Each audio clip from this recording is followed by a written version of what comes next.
My dear friends, today is a brand new day ప్రియమైన స్నేహితులారా ఈ రోజు సరికొత్త రోజు for you to receive God's promise. దేవుని వాగ్దానాన్ని పొందుకునే అనువైన మంచి రోజు. It is taken from Deuteronomy 33:12. ఈ రోజు వాగ్దాన వాక్యము ద్వితీయోపదేశకాండము 33:12. It says, "Let the beloved of the Lord rest secure in him." యెహోవాకు ప్రియుడు ఆయన యొద్ద అతడు సురక్షితముగా నివసించును. For he shields him all day long. దినమెల్లా ఆయన అతనికి ఆశ్రయమగును. Yes, my dear friends, as you are the beloved of the Lord, you will be safe in him. ప్రియమైన వార్లారా మీరు దేవునికి ఎంతో ప్రియులు కనుక మీరు ఆయనలో ఎంతో సురక్షితంగా ఉంటారు. God will protect you all day long. దినమంతా ఆయన మీకు ఆశ్రయముగా ఉంటాడు. He will be your God. రోజంతా ఆయన మీకు దేవుడుగా ఉంటాడు.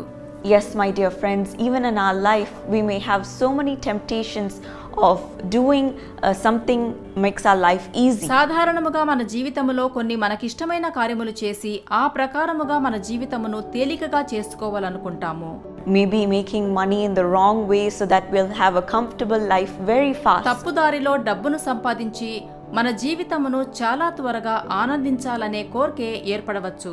Not being truthful or cheating our way or lying about certain things and getting something very quickly, very easily, even though we know that it is not right. సత్యమును అనుసరించకుండా అబద్ధాలు చెప్పుకుంటూ తప్పు త్రోవలో డబ్బు సంపాదించుకుంటూ అది దేవునికి అయిష్టమైన దాన్ని కోరుకుంటున్నామా? Maybe it's taking bribes. బహుశా అది లంచము తీసుకునే పాప జీవితము కావచ్చు. Maybe it's lying to get a promotion. బహుశా అది మీ ప్రమోషన్ కొరకు మీరు చెప్పే అబద్ధమే కావచ్చు.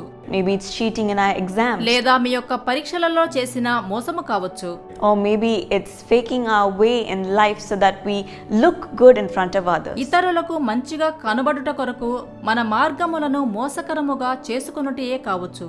But my friends, it will not be right in front of God's eyes. ప్రియమైన స్నేహితులారా ఏది ఏమైనప్పటికీ అవన్నీయు దేవుని దృష్టిలో మంచివి కావు. Even though we may think nobody is watching, nobody is listening, how will they know? ఎవ్వరూ చూడలేదు, ఎవ్వరూ వినలేదు, ఎవరికి ఈ విషయాలు తెలియబోచున్నాయి అని మీరు అనుకుంటున్నారేమో. In the Bible, we see a life of a man who lived a life pleasing in God's eyes. దేవుని దృష్టికి ఎంతో ప్రీతికరముగా జీవించిన ఒక భక్తుని యొక్క జీవితాన్ని బైబిల్లో చదువుచున్నాము. We see when David was in trouble with Saul. దావీదుకు రాజైన సౌలు ద్వారా ఎన్నెన్నో సమస్యలు ఏర్పడినప్పటికీ కూడా Saul wanted to kill him off because David had more honor and praise than him. తనకంటే ఎక్కువ ప్రఖ్యాతి పొందాడని దావీదును చంపాలనుకున్నాడు. And Saul tried everything to finish him off. దావీదును హత్య చేయడానికి సర్వ ప్రయత్నాలు సౌలు చేసి ఉన్నాడు.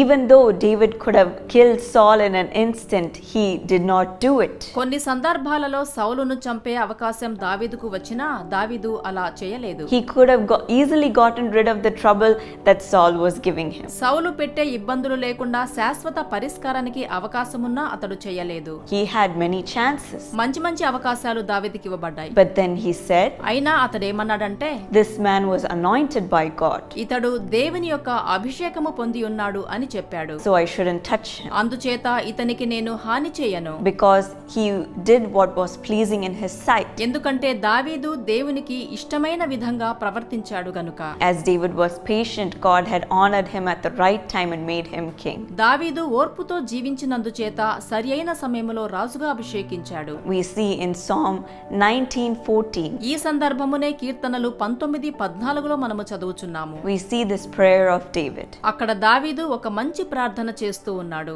May these words of my mouth and this meditation of my heart be pleasing in your sight, Lord. నా విమోచకుడా నా నోటి మాటలను నా హృదయ ధ్యానమును నీ దృష్టికి అంగీకారములగునుగాక.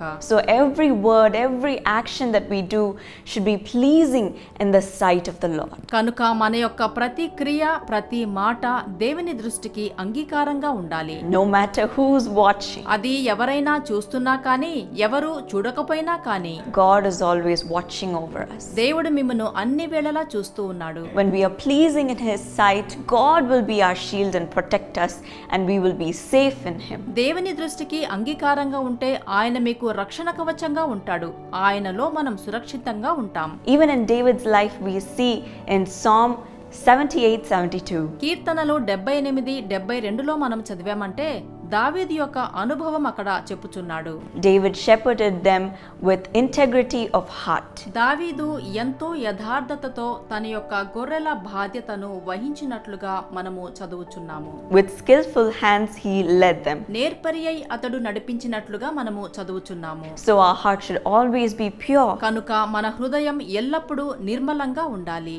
Our actions should always be right. మన యొక్క క్రియలు ఎల్లప్పుడూ సరైనవిగా ఉండాలి. Then we will be pleasing in the sight of the Lord. అవన్నీయు దేవుని దృష్టికి అంగీకారముగా ఉండి తీరాలి. And will be secure in him. అప్పుడు మీరు దేవునిలో సురక్షితంగా ఉంటారు. Because he will shield and guard us. ఆయన మీకు కవచంగా ఉండి కాపాడుతాడు. So dear friends, let's make this commitment today. స్నేహితులారా, ఈ యొక్క మంచి నిర్ణయాన్ని ఈ రోజు చేసుకుందామా? And do everything that pleases God. మనము చేసేదంతా దేవుని దృష్టికి అంగీకారంగా ఉండేటట్లు. Let's ask for his help and pray. ప్రభువు యొక్క సహాయము కోరి ఆయనకు ప్రార్థన చేద్దాం. Lord Jesus, as we make this commitment to be pleasing in your sight, Lord. ప్రభువా, నీ దృష్టికి అంగీకారంగా జీవించాలని కోరి వేడుకొనుచూ ఉన్నాము. To have integrity in our heart. మా హృదయములో యథార్థతను కలుగచేయుము. And to do everything right in your eyes, Lord. నీ దృష్టికి అంగీకారమయ్యేటట్లు చేయుటకు నేర్పుము. Give us your help and your guidance. నీ యొక్క సహాయము, నీ యొక్క నడిపింపు మాకు దయచేయుము. No matter what temptations come our way. మాకు ఎటువంటి అడ్డంకులు ఆటంకములు ఏర్పడినా గాని Give us your wisdom to overcome it. వాటన్నిటినీ దాటుకొని వెళ్లే నీ యొక్క జ్ఞానమును మాకు ప్రసాదించుము. And do what is right. సరి అయినది చేయుటకు కృపనిమ్ము. So that we are pleasing in your eyes. తద్వారా మేము నీకిష్టమైన జీవితము జీవించుట కొరకు. Let your protection come upon your children, Lord. ప్రభువా, నీ యొక్క కాపుదల నీ యొక్క బిడ్డలపైకి రానిము తండ్రి. Let no words of man touch them. మనుషుల ఏ మాటలు వారిని ప్రభావితం చేయకుండును గాక. Let no schemes of man touch them. ఎటువంటి మనుష్య పన్నాగములు వారికి హాని చేయకుండును గాక. Be a shield around them. నీవే వారికి రక్షణ కంచెగా ఉండి కాపాడుము. And let them be safe and secure. వారిని కాచి కాపాడి రక్షించుము. Thank you for this promise you're giving your children. నీ పిల్లలకు నీవిచ్చిన ఈ మంచి వాగ్దానమును బట్టి నీకు వందనములు. Bless them, Lord. వారిని ఆశీర్వదించుము ప్రభు. In Jesus' name I pray. యేసు నామములో ప్రార్థించి వేడుకొనుచున్నాను. Amen. Amen. God bless you. దేవుడు మిమ్మను దీవించును గాక.